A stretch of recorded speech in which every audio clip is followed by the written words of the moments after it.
Oh, hi there. Do you enjoy leisurely strolls through irradiated post-apocalyptic wastelands filled with unspeakable horrors? Well, there's no shortage of those, but let's dig into a few deeper cuts that might not be on your radar.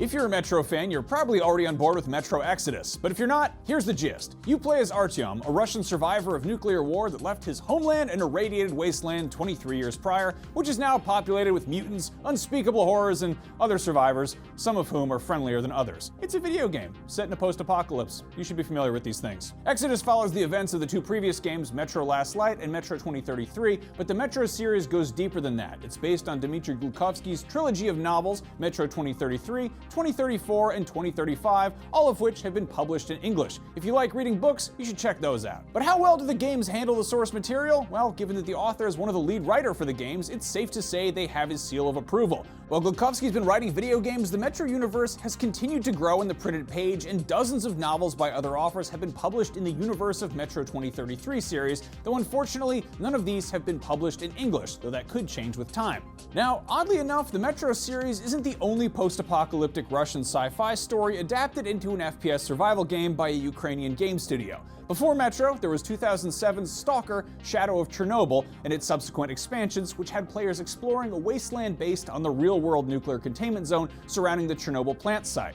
And while fallout from a nuclear war might be more thrilling, there's something really terrifying about real-life, actual nuclear wastelands, which you can actually go visit. Very frightening. Now anyway, unsurprisingly, the Stalker series drew heavily from the classic science fiction film Stalker, which predated Chernobyl but dealt with plenty of similar themes. Directed by Soviet auteur filmmaker Andrei Tarkovsky, it's a slow burn, but arguably all modern post-apocalyptic media owes something to this haunting movie. Tarkovsky's Stalker was in turn loosely adapted from the 1972 novel Roadside Picnic, which is another quantifiable sci-fi classic and is very easy to track down in just about any language. Of course, if you're looking for a really depressing Cold War era film about the horrors of nuclear war, look no further than Dead Man's Letters, which was released in the Soviet Union in 1986 and chronicles a small town following nuclear war in which a Nobel Prize laureate desperately tries to help survivors piece things together and clean up. Spoilers, it's not really that possible after a nuclear war. If you'd rather see an American take on how the after effects of nuclear war might pan out, there's a 1983 TV movie called The Day After, which chronicles the day-to-day lives of Kansas residents before, during, and after a nuclear attack. And while it usually gets snubbed in cinematic circles, it's still the highest rated made-for-TV movie in history. A whopping 39 million households tuned in when it first aired, traumatizing an entire generation and maybe convincing a few people that nuclear de-escalation was a pretty good idea. Now, while everyone's familiar with Australia's rowdy, leather-clad, high-octane nuclear wasteland in the Mad Max films, their neighbors up in New Zealand produced a considerably more low-key, post-apocalyptic movie that is frequently slept on. The Quiet Earth focuses on a world that's ended with more of a whisper than a bang, and is centered on a scientist waking up to find that everyone's gone. Well, mostly, but it's certainly very quiet. Now, if all the above sounds too dreary and serious, look no further than the French black comedy Delicatessen, directed by Jean-Pierre Jeunet and Marc Caro, who later worked together on City of Lost Children and Alien Resurrection.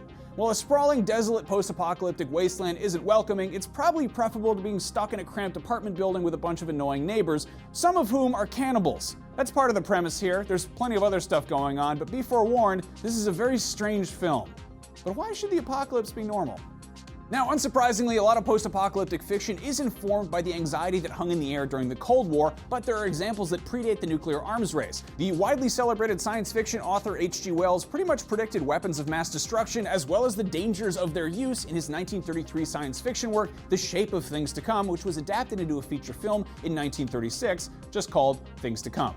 The story is essentially a speculative history lesson about the future, which is surreal to watch now, especially since it predicts what we'll be doing all the way until 2036.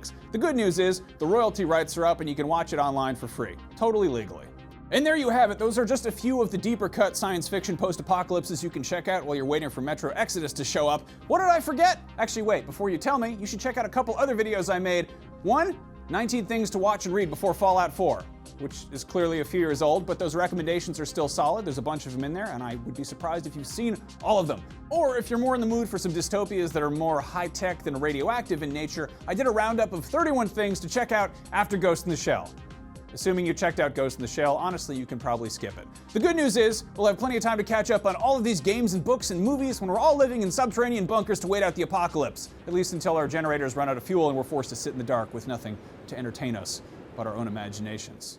But until then, for everything entertainment, apocalyptic or otherwise, keep it right here on IGN. See ya!